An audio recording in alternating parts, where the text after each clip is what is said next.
चलो भैया finally match जीत गए। रूबन एमरिम का टेन्योर की शुरुआत थोड़ी सी ऐसी ऐसी हुई क्योंकि पहले मैच में यहाँ पर अर्ली लीड ली, 90 सेकंड के अंदर गोल स्कोर कर दिया, लेकिन वो मैच हम यहाँ पर ड्रॉ कर बैठे और हार भी जाते इफ इट वाजंट फॉर ओनाना या फिर माजरूई। लेकिन कल के गेम में यहाँ पर स्टार्ट अच्छा था, 50 सेकंड के अंदर गोल स्कोर कर दिया, बट फिर 2-1 डाउन चले गए। लेकिन एंड आते आते हमने 3-2 से विक्ट्री निकाल ली। एक अच्छी शुरुआत यहाँ पर रूबन एमरिम के टेन्योर की, क्योंकि यूरोप का ये हमारा दूसरा विन था और हमने देखा है भाई कि हमारा जो फॉर्म रहा है इन प्लेयर्स के साथ वो बहुत क्लमजी रहा है और एरिक टेन हैग इसीलिए यहाँ पर मोमेंटम बिल्ड नहीं कर पाते। लेकिन रूबन एमरिम ने कल एक चीज़ तो प्रूव कर दी that he is not here to compromise with his ethics, and यहाँ पर जो वो करना चाहता है वो प्लेयर्स अगर उसको करके नहीं देंगे तो वो प्लेयर्स को एंटरटेन नहीं करेगा। पता है यहाँ पर टेन हैग में और रूबन एमरिम में सबसे बड़ा मेजर डिफरेंस क्या है? The substitution. अगर उसको लग रहा है यहाँ पर कि प्लेयर मेरे जो सेट ऑफ प्ले है उसको नहीं एग्जीक्यूट कर पा रहा है, जो मुझे यहाँ पर चाहिए अपने प्लेयर से आउटपुट अगर वो मुझे नहीं दे रहा है, और अगर वो 70% पे मेरा काम चल सकता है लेकिन यहाँ वहाँ पे वो प्लेयर यहाँ पर मुझे सिर्फ 60% दे रहा है, तो मैं वेट नहीं करूँगा कि वो अपना गेम लेवल कब अप करेगा और कब मुझे 70-80% तक का अपना परफॉर्मेंस देगा। मैं सब्स्टिट्यूट करूँगा और वही कल चीज़ हुई यहाँ पर। एक टाइम पे हमारे पास फील्ड पे एक भी सेंटर बैक नहीं था, एंड ये दर्शाता है कि भाई रूबन एमरिम को हर एक प्लेयर को मौका देना है, बिकॉज यहाँ पर वो चाहता है कि जब वो अपनी फर्स्ट 11 प्योर तौर पे डिसाइड कर ले तो कोई प्लेयर उठ के ये ना कह पाए कि अरे मुझे तो मौका मिला ही नहीं, मैनेजर ने मुझे ट्राई किया ही नहीं। अगर वो मुझे ट्राई करता तो मैं प्रूव करता कि भाई मैं कैसे बेटर हूँ। तो आपने देखा पिछले मैच में Amad Diallo was the stand out player for us, but Amad को उसने बेंच पे डाला। उसने कहा चलो ठीक है, मैं ना एंटनी को मौका देके देखना चाहता हूँ कि एंटनी मेरे लिए राइट विंग बैक रोल में कितना कर सकता है। एंड एंटनी ने बैर मिनिमम भी नहीं किया, बिकॉज एंटनी से जो उम्मीद थी कि वो यहाँ पर ओवरलैपिंग रन्स को एग्जीक्यूट होने देंगे। एंड सबसे इंपॉर्टेंट चीज़ है कि वो बिटवीन द लाइन पासेस जैसे अमाद फाइंड करता है और वो आके उसने किया भी। मतलब एंटनी जब तक फील्ड पे थे, अगर आप हमारा तब तक का स्टाइल ऑफ प्ले देखोगे, तब तक हमारा एक जो पैटर्न ऑफ प्ले था अगर वो फॉलो करोगे, और जब अमाद आया है उसमें ज़मीन आसमान का फर्क था।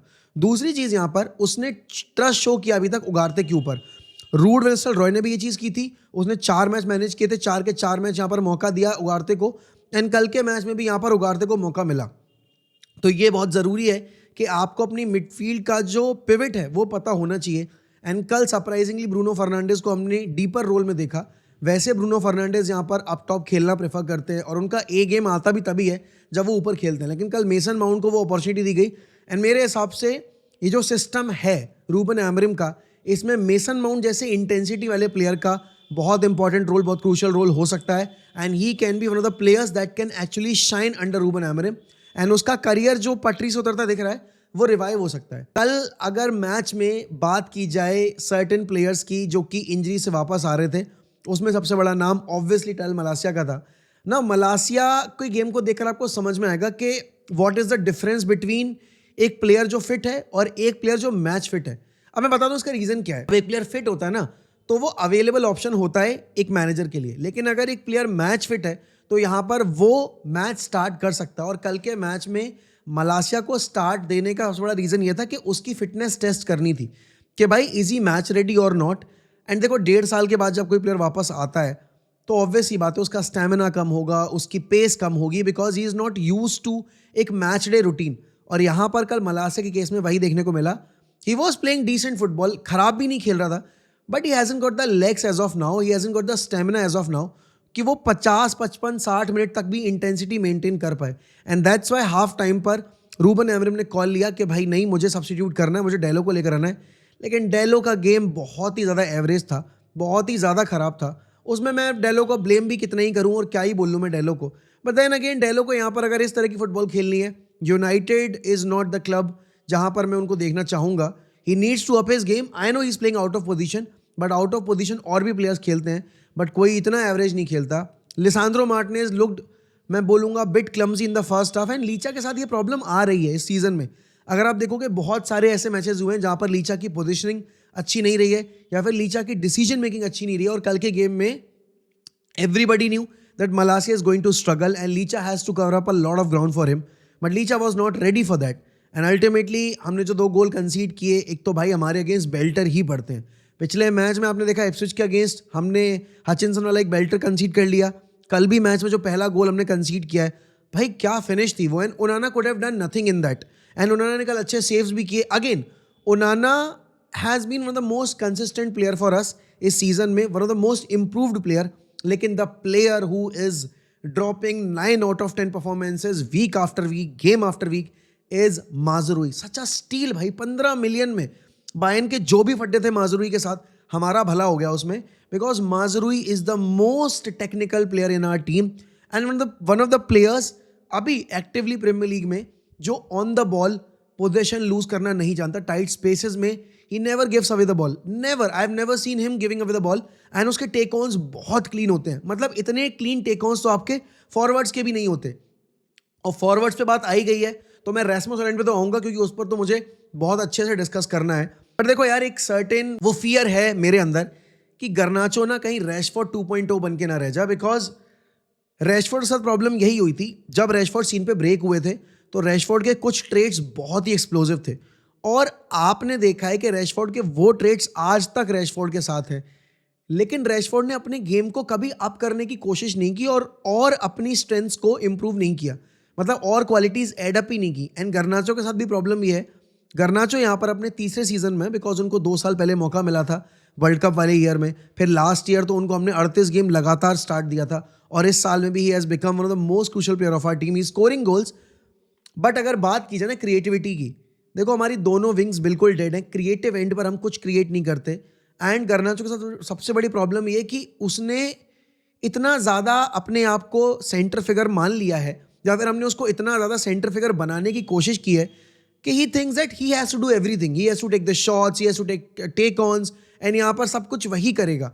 और इस वजह से यहाँ पर गर्नाचो का गेम जो है वो बहुत हैम्पर हो रहा है, उसका गेम बहुत लिमिट हो रहा है. और अगर ये मेंटालिटी चेंज नहीं हुई, अगर ये अप्रोच गेम का चेंज नहीं हुआ, तो गर्नाचो वही कुएं का मेढक बन के रह जाएगा जो हमने रैशफोर्ड को बना दिया, जो रैशफोर्ड बन के रह गए.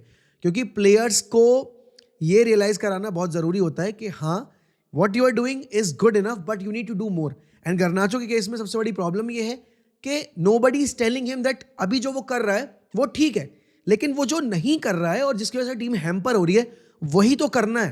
क्योंकि आप अगर अपने फॉरवर्ड्स को बॉल फीड नहीं करोगे, if you are not looking for options, आप लगातार एक ही तरीके से गेम बिल्डअप करने की कोशिश कर रहे हो, आप लगातार टेक ऑन्स कंप्लीट करने की ट्राई कर रहे हो, लेकिन आपसे एक टेक ऑन कंप्लीट नहीं हो रहा, आप ड्रिबल पास नहीं कर पा रहे हो प्लेयर्स को, तो you need to try something different. और वही चीज़ यहाँ पर गर्नाचो से सबसे बड़ा इशू है कि गर्नाचो और रैशफोर्ड में अगर हमें कोई भी सिलेक्ट करना हो, कोई डिफरेंस नहीं होगा. बस एक डिफरेंस ये कि गर्नाचो ज़्यादा इनपुट देता है डिफेंसिव एरियाज में, because he tracks back a lot. वो रैशफोर्ड नहीं करता. बट भाई गर्नाचो के अंदर बहुत पोटेंशियल है, और this is one of the main reason why I am so much concern about Garnacho. And you look at Rasmus Hojlund, people are talking about कि हमें गिकोरेस साइन करना चाहिए, हमें ये साइन करना चाहिए. देखो, obviously you need an experience number 9, but Rasmus Hojlund पे ब्लेम मत डालो इस चीज़ का कि वो नंबर्स नहीं दे रहा. कल आपने पहली बार रैस्मस हॉयलैंड को फाइंड करने की कोशिश की, एंड वो भी किन प्लेयर्स ने? माजरूई ने फाइंड करने की कोशिश की, माउंट ने फाइंड करने की कोशिश की, और जब अमाद आया, अमाद ने फाइंड करने की कोशिश की. और जब इन प्लेयर्स ने बॉल फीड की है, आप देख लो भाई, बंदे ने 2 गोल आपको दिए हैं, and he could have scored a hattrick as well अगर गर्नाचो वहाँ पर 2-3 अपॉर्चुनिटीज पे बॉल स्क्वायर कर देते. बट देन अगेन, यही मैं क्वालिटी की बात कर रहा हूँ. Hojlund has the quality, all you need to do is find him in the right spaces. Final third में आपके पास नंबर 9 अगर बैठा हुआ है, जब तक आप उसको बॉल फीड नहीं करोगे, how you are suppose to score goals? आपका विंगर एक सर्टेन लिमिट तक ही आपके लिए गोल्स प्रोवाइड कर सकता है, but ultimately major goal contribution आपके नंबर 9 के एंड से आना चाहिए. एक तो पहली बात यह है कि उससे आपका जो ओवरऑल सेटअप है वो इंप्रूव होगा. प्लस भाई, वो बंदा जिस काम के लिए आया है, जब तक वो करेगा नहीं, तब तक मीडिया कैसे उसको रिस्पेक्ट देगी और फैन बेस कैसे उसके ऊपर ट्रस्ट शो करेगा. एंड इसमें हॉयलैंड की बहुत कम गलती है, इसमें हमारे जो बाकी प्लेयर्स खेलते हैं ना, स्पेशली द विंगर्स, उनकी मेजर गलती है. और इसीलिए आपको क्रिएटिव प्लेयर्स चाहिए होंगे टीम में, बिकॉज ये जो सेटअप है एमआरएम का, ये क्विक काउंटर अटैकिंग फुटबॉल तो है, लेकिन यहाँ पर आपको देखना पड़ेगा कि प्रिसीजन कितना है और राइट करेक्ट डिसीजन मेकिंग कितनी इंपॉर्टेंट होती है ऐसे सेटअप में. एंड हॉलैंड ने कल बोल भी दिया, भाई I use to play 3 at the back system at Atalanta, तो मेरे लिए सिस्टम कोई अलग नहीं है, I am pretty much use to this. और इसीलिए यहाँ पर if you want to bring out the best from Rasmus Hojlund, तो आपको यहाँ पर उसको ढूंढना पड़ेगा भाई फाइनल थर्ड में. That is the only way possible, जिससे आप अपनी टीम का जो गोल स्कोरिंग रेशियो है वो बेटर करोगे, एंड मोस्ट इंपॉर्टेंटली यहाँ पर आपकी परफॉर्मेंस पे वो चीज़ रिफ्लेक्ट होगी.